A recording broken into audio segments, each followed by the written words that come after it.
Okay, we're going to jump out of chakras for a minute to bring things home so people get a better sense of understanding of how we're doing things differently than how the Tantra folks do things when they're doing things, to make it simple.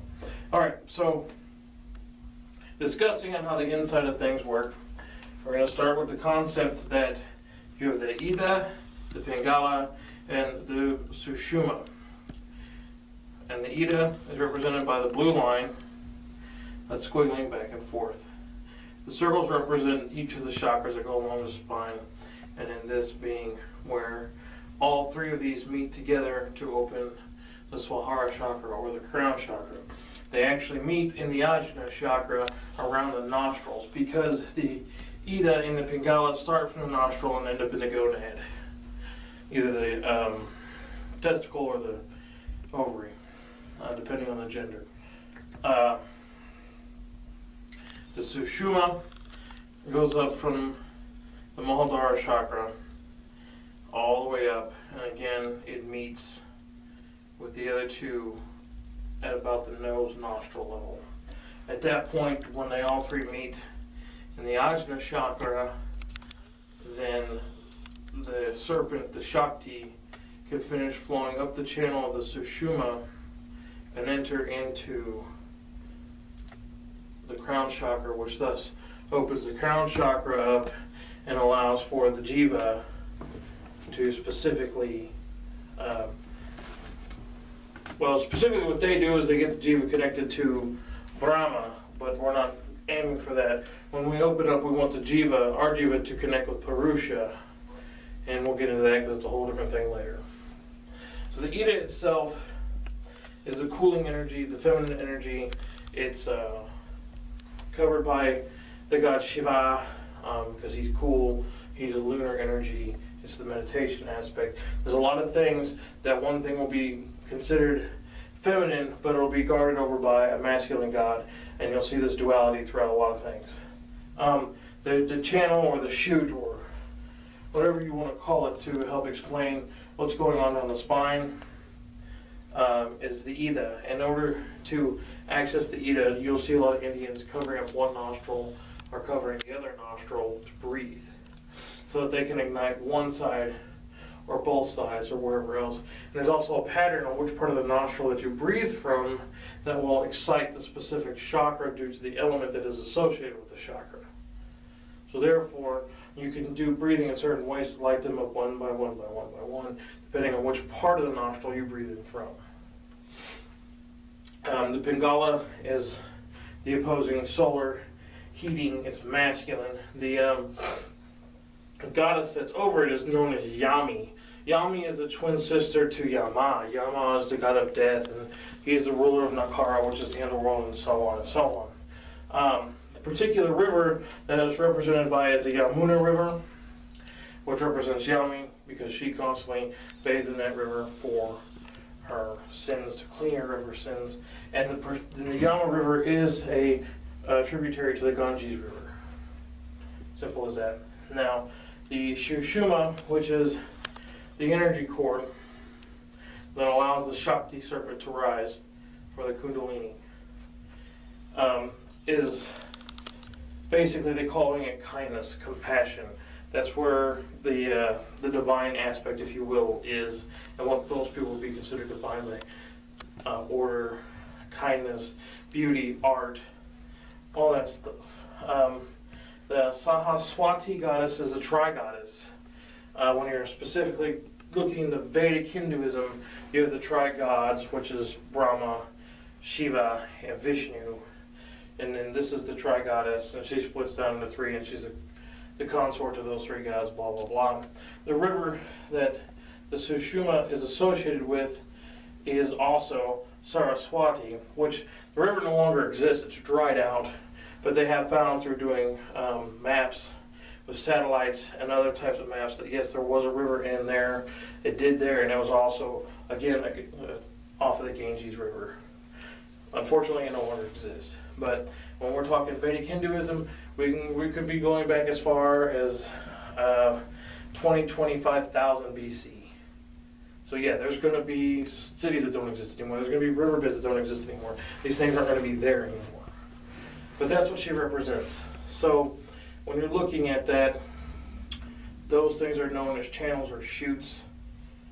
And the serpent, the Shakti serpent, which is in the which is just below the Muladhara chakra, is a lingam, the Shiva lingam.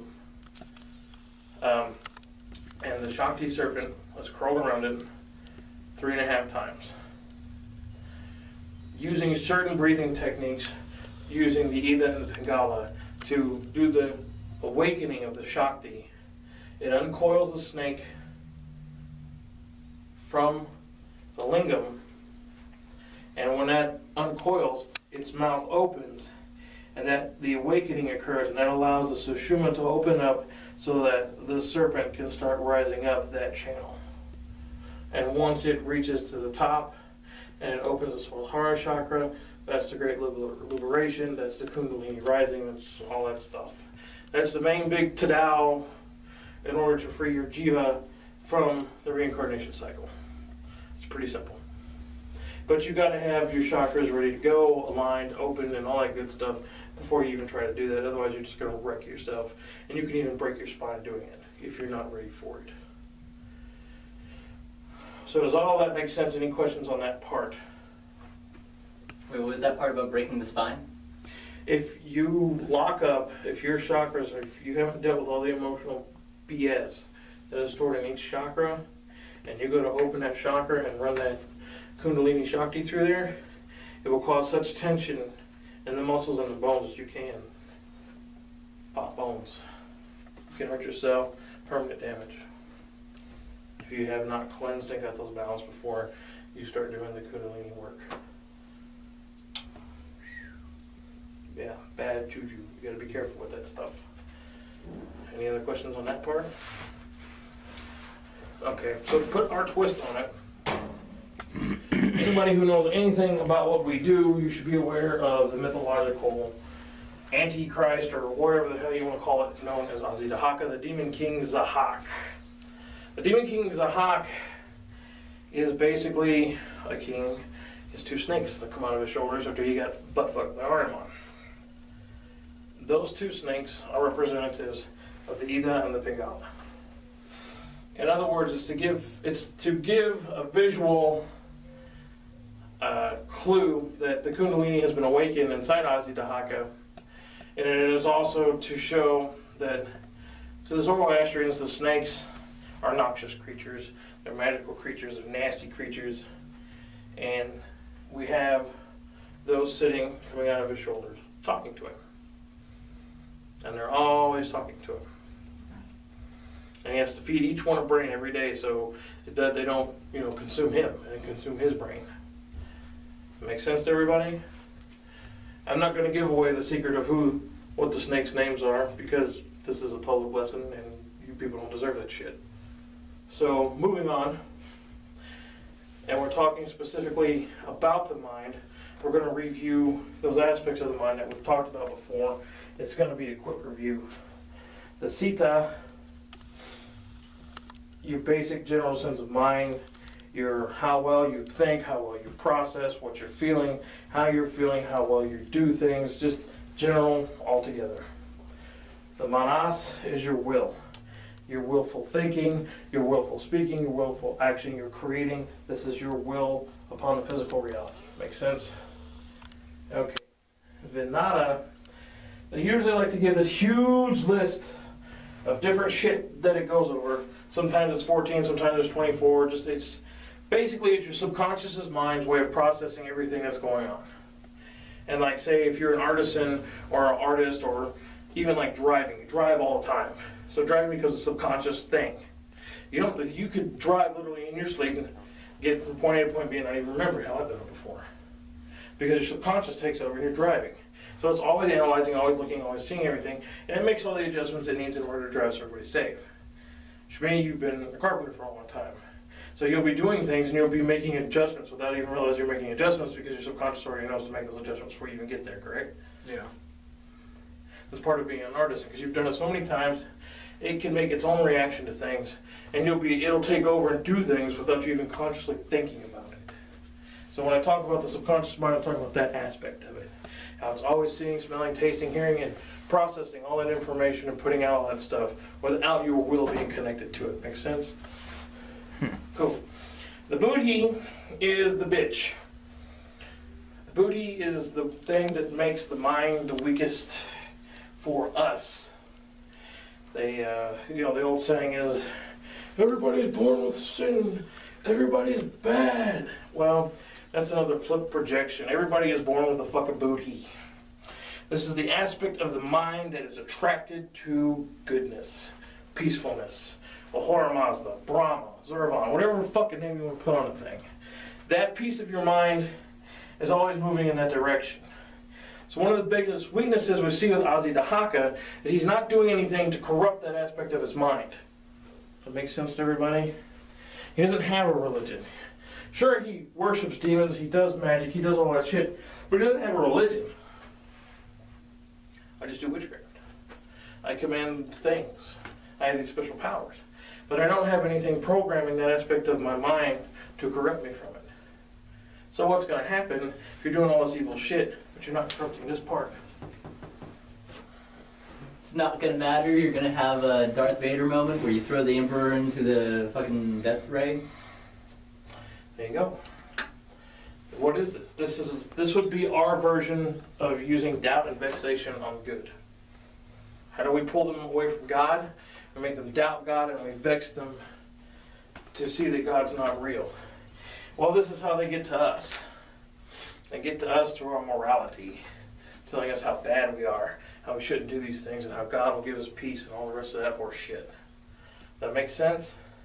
So when they say that it's a battle of the minds, especially in Zoroastrianism, where you have Sarasha versus Akamana, this is what they're battling over. They're battling over this buddhi. This is also a subconscious aspect of your mind that connects you to the invisible or the spiritual. So when you make that conscious choice of going good or evil, you have to learn to meditate and connect to this so that you can connect to the spiritual and ritual. And how do we do that? We do that through the prayers, we do that through the meditations, we do that through the hymns, we do that through our rituals. We do that by monitoring our thoughts, our actions, and our deeds every day. Because out of all of us here, if it's somebody we don't know and they're begging us for help, who's going to help this person? Especially if we know they're a Catholic or a Christian. Are you going to help this person? No. Are you going to give them any piety? Are you going to be generous to them? Are you going to give a fuck? Okay, how many, if you think they have something that's worth it to you, lead them down the rabbit hole and take what you want from them. Can't see our hands raised, but they are. Okay? So, those are the different aspects. That's why we have the nightly rituals. That's why we have the mantras and the meditations. That's why we have the prayers. The Zoroastrian prayers also establish a spiritual dominance over an area too, but that's a different lecture for a different day.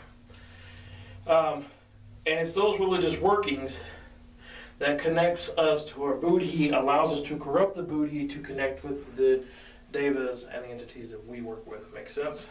Mm-hmm. And the stronger we make this in the direction we want to make it, the harder it is for them to fuck with us. And that's where we gain our spiritual fortitude and our spiritual constitution. Make sense?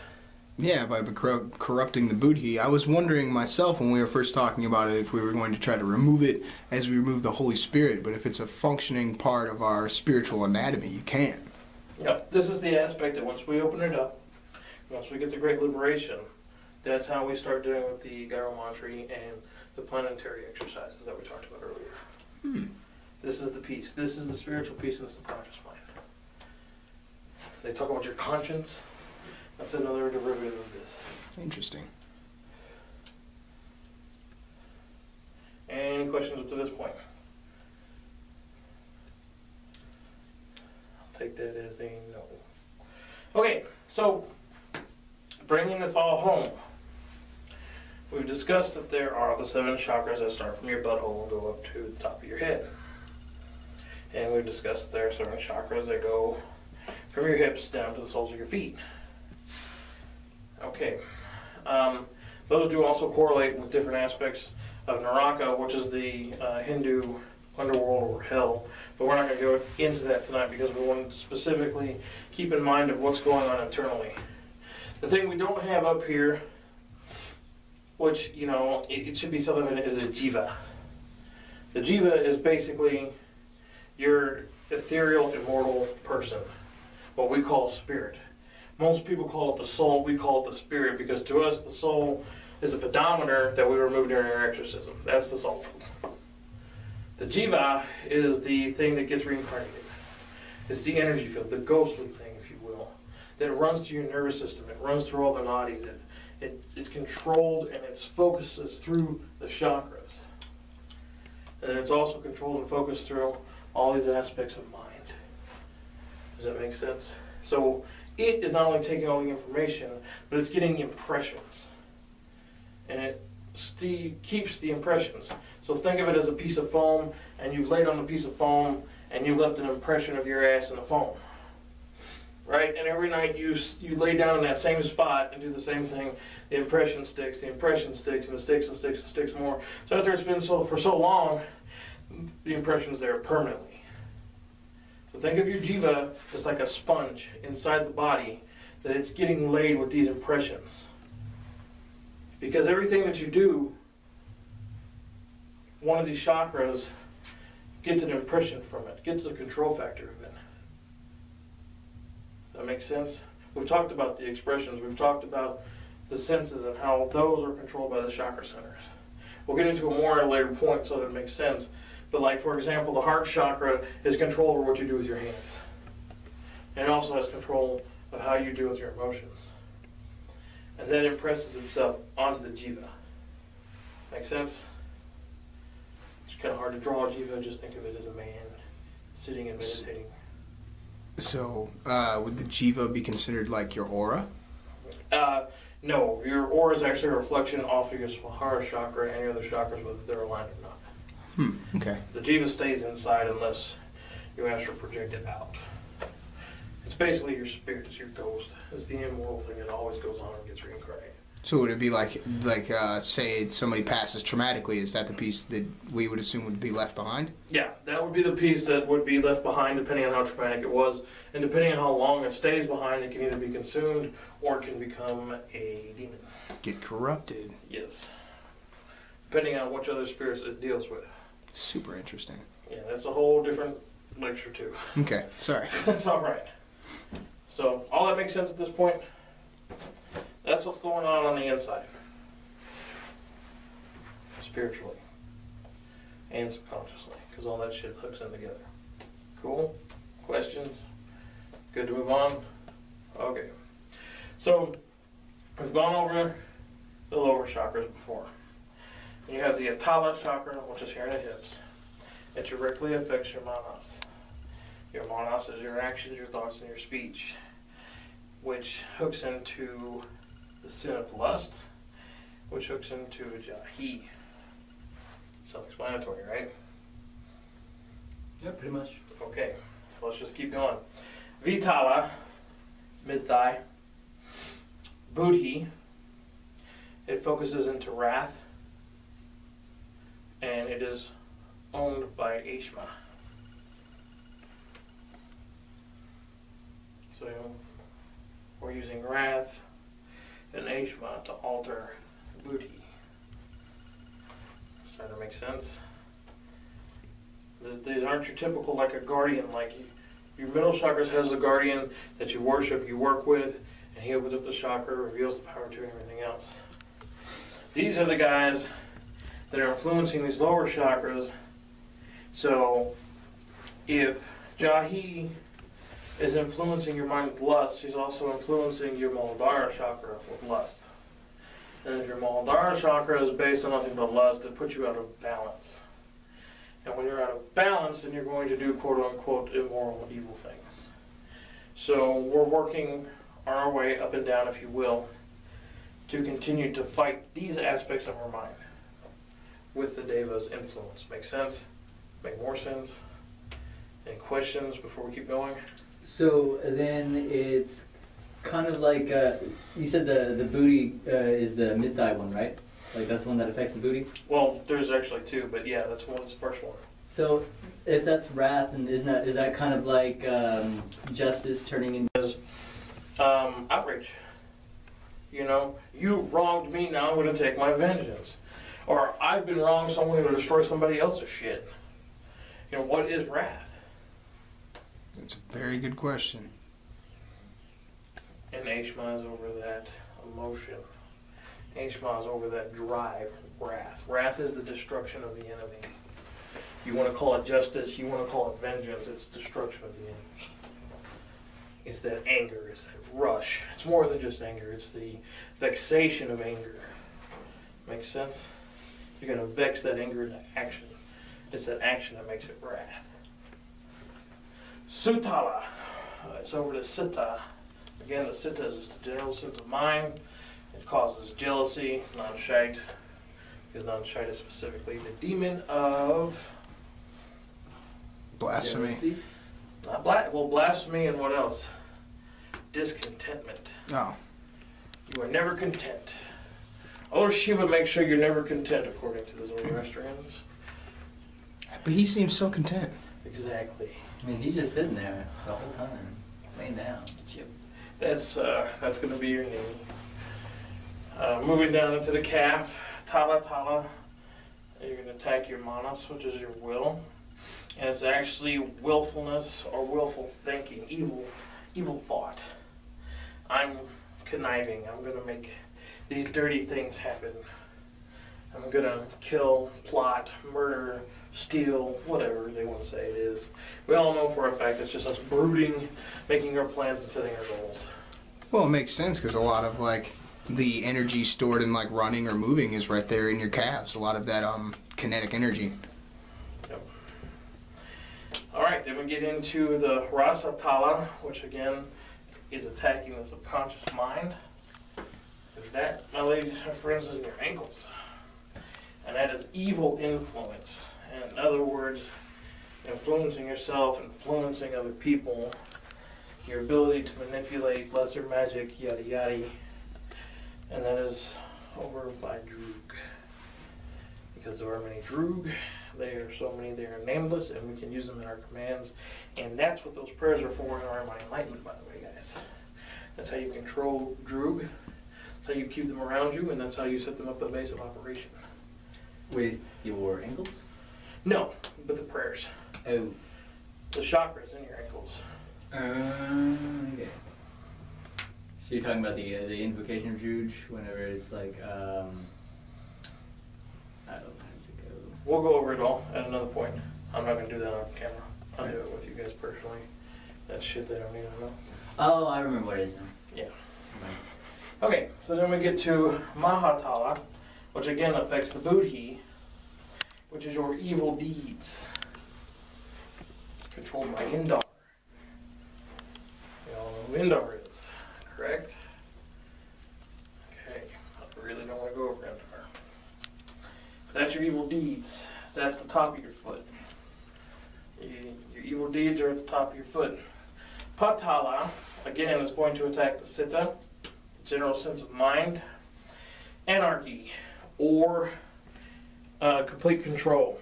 Either you have complete control, you are the dictator, or you create the anarchy to become the dictator. Make sense? That goes right back to call order to chaos. Our principles, original principles, 13 principles. And of course, Swarva is over that. And we all know what Swarva is about. Make sense? Mm-hmm. Any questions?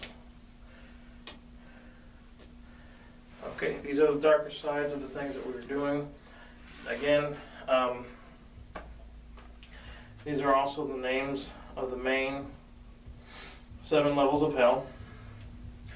And then there's the name, which is 1 level, and 3 other levels with it, so it's a total of 4 levels. And there's 28 total levels of Naraka. Kakola is one of the bottom levels, and that's where the Nagas are and you cannot be reincarnated from that hell. So everybody knows. Basically, from levels from 6 up, you can work your way through and be reincarnated. Once you get into the bottom ones, you're done. Makes sense? And we'll get into that another time. That's a lot of information to cover. And that's going to be,